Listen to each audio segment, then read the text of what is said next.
Hey guys, so today I thought I'd talk a little bit about what it's like to attend an Overeaters Anonymous meeting in the UK, and I thought I'd do that because I posted about it on Instagram and a few people replied saying they didn't even know it was a thing here and that it was just for neurotic Americans, but we have them. There's about 100 meetings in the UK and you can find them by going to oa.org and just putting in your postcode.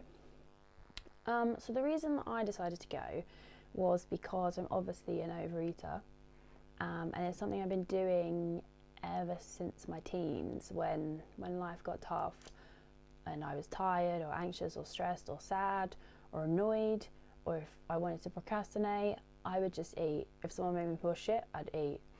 So it was the only way I really knew how to cope with my emotions.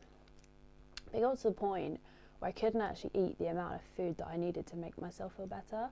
So I'd binge eat and then need more, but I couldn't physically fit any more in my stomach. So I knew at that point that I had a bit of a problem. And there's this quote from OA that says, 1 bite is too many and 1,000 is not enough. And I just thought, that's me. So I looked into it, and I found one that was half an hour from me, and I decided to go. The night of the meeting, it was a Monday night, I nearly chickened out because I just thought it would be too weird. Like, you see all those AA meetings on the TV where everyone sits around in a circle and goes, I'm an alcoholic, and I wasn't sure that I wanted to be a part of that. And when my mum asked me where I was going at about 8 p.m. on a Monday night, I started laughing and I was like, I'm too embarrassed to tell you. But I told her in the end, and she thought it was cool.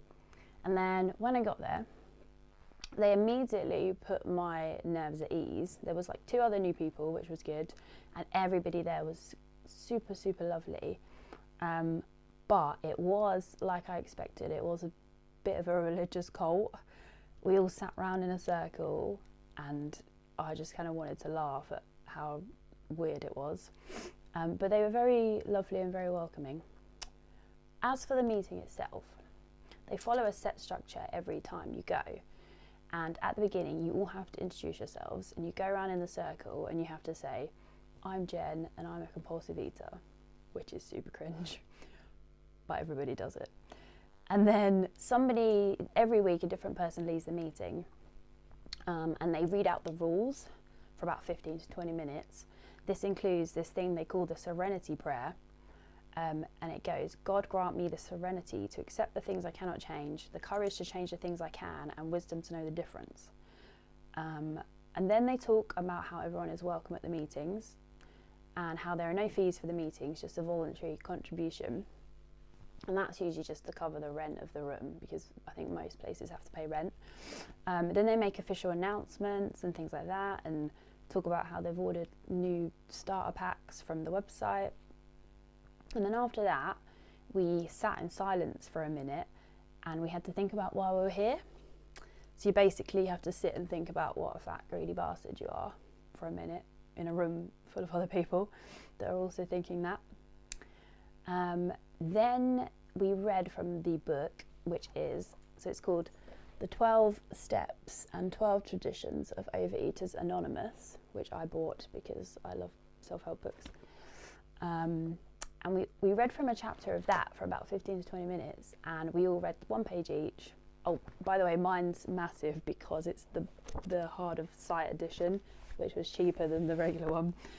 And I love a bargain. So we read from this chapter. I don't remember which chapter that it was now, because it was quite a long time ago that I went, but the way they were describing the overeater in the chapter was literally me and everyone else there, and it just made me want to cry. They can be quite emotional places, these meetings.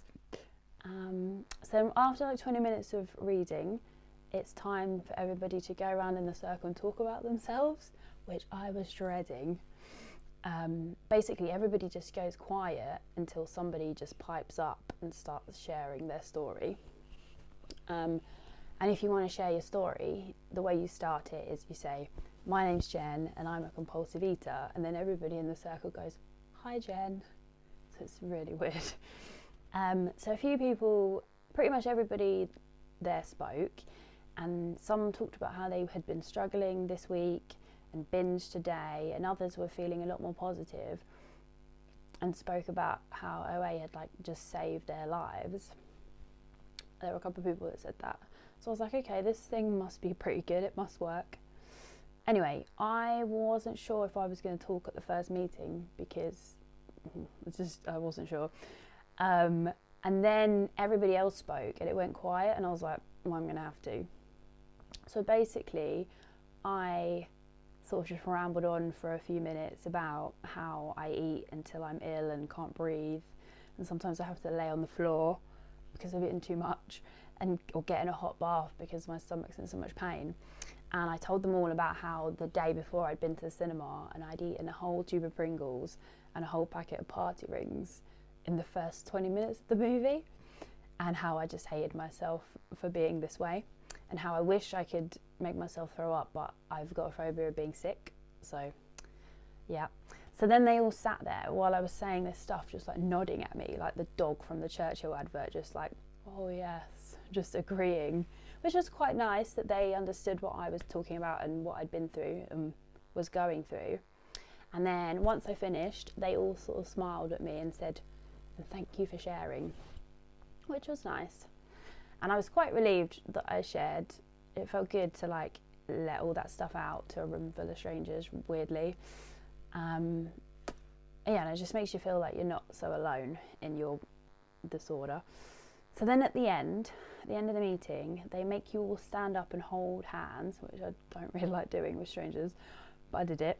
And then they chant this mantra that goes, it works if you work it, so work it because you're worth it. I think they say that a few times while holding hands. And at the time, it made me really cringe because I was just like, oh, this is so awful.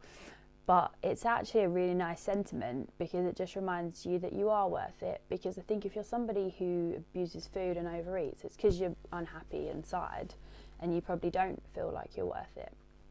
So that was nice. The one thing I didn't really like about it all is every 12-step process, like the Alcoholics Anonymous, Gamblers Anonymous, they're all very centered around religion. And the third step is basically, we made a decision to turn our will and our lives over to the care of God as we understood him. So you're basically saying you're asking God to save you. And I'm really not into that because I don't believe in God. And they do say that you can replace God with something else. So like if you believe in the universe, and you can sort of put your faith in the universe instead. But it's very religious. And everyone at my meeting was very religious. So that put me off a bit. But what I did really like was how everybody was just super lovely, very sweet. Everyone was really funny. And it's obviously just an amazing support network. If you're someone who feels like you've been battling this thing alone and you just feel a bit hopeless and like you're never going to recover, I think it's nice to be around people that have recovered or are recovering, and it's just people who understand what you're going through. And then my favourite thing from the session, somebody said this quote, which was, let us love you until you learn to love yourself. And I thought that was really poignant because obviously if you're abusing food and overeating, you don't love yourself, and that's why you're doing it. And one of the side effects of overeating is putting on weight, which is even more likely to make you not love yourself. And I thought, I do abuse food because I hate myself, and that's what I need. So that was really nice. So I ended up going to a second meeting, even though I really didn't want to because I was in a really bad mood, had a bad day, binged on a load of crap. I had bought a load of pain au chocolats, eaten half the pack, chucked the rest in the bin. But I went anyway. They did all the preamble again, which is really boring the second time you go because it's 20 minutes of stuff you've already heard. And then they read from the original 1930s Alcoholics Anonymous book, and it was a story about this alcoholic man I really didn't care about. I couldn't really relate to it, so I was just a bit grumpy. But then everybody started sharing their stories again, and it really lifted me up. And I remembered that's why you go. And then a few people were talking about this idea of destination happiness, where you're always searching for the next thing to like make your life better. So I'll get that new job and then I'll be happy. I'll change my hair and then I'll be happy. I'll buy my first home and then I'll be happy. But none of that stuff ever makes you happy because you're unhappy inside.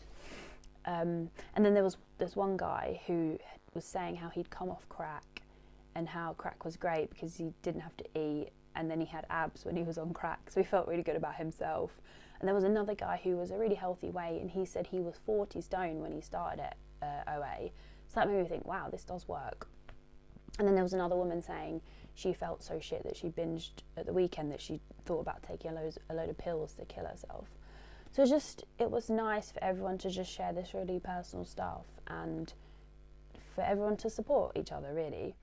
Then it was my turn that day, and I had to confess that I'd been digging down the bin for pain au chocolats before I left the house. And I kind of felt a little bit better once I told them and admitted it, like I can move on from that little moment of madness. Then once that group finished, because we were sort of regulars now and I'd been twice, everyone was hugging me, which I'm not that keen on, but it was nice. And then everyone was like swapping numbers and things so they could support each other outside of the group. So I guess I was in the cult officially. So I did buy the OA book, which I showed you before, and I'm gradually working my way through that. The best thing about it, I think, is step 4, which is basically, if I can find it, where you make a searching and fearless moral inventory of yourself. So you basically answer a ton of questions. I've been doing it in a Word document where you look at all the times you've been self-centered, angry or resentful, felt fear, had a sense of pride or false pride, been dishonest, felt shame, felt guilt, and you also take a look at your sexual attitudes and behaviours. And then once you've done that and ripped your character to shreds and gone in on yourself, you make a list of all your positive characteristics. And I think it's really good to do that, because if you're someone who's abusing food, it's because you're not coping with life, and that all starts in your head. So it's good to just figure out what's going on up there and just take a real look at yourself. So I ordered this from Amazon. I think it was about a tenner. And then I also ordered some coins from the OA website. So you're supposed to get, I've lost one of them. So you're supposed to get this one when you join, but they didn't give them to us. And it just says the Serenity Prayer on the back, and on the front it just says 1 day at a time, which is how you have to take recovery, isn't it? And then I also ordered these coins. There's a 30-day one, a 60-day one, and a 90-day one. And you basically obviously get one. If you go 30 days without binging, you get one, which I have actually just done. I've gone a full 30 days without binging, so I've rewarded myself with this. I think it's just nice because it's just a little reward, a little something to show for yourself. And they remind me of the slammers that we used to have at school when we played Pogs. So I like those a lot. Yeah, you can just order those on the website if you didn't want to go to the meetings. So I'm currently 30 days binge free, and that's actually nothing to do with OA, because I've not been going, and I've not even really been doing the book, but I am going to carry on with that. I found some other ways that have really helped me cope, which I'm going to do another video about soon, so stay tuned for that. So to summarise, while I don't think Overeaters Anonymous is for me, and I don't think I'm going to go back, I do think it's an amazing thing to try if you're feeling hopeless in regards to binge eating and you need some support, because it's a great support network. So you should definitely look into it, I think. So I'd love to know your experiences with OA, AA, GA, any of the A's. So tell me about that in the comments below and we can have a chat. And I'll also do a video about how I've coped with my binge eating and got it under control these last 30 days super soon. So maybe just subscribe if you want to see that. And remember, it works if you work it, so work it because you're worth it.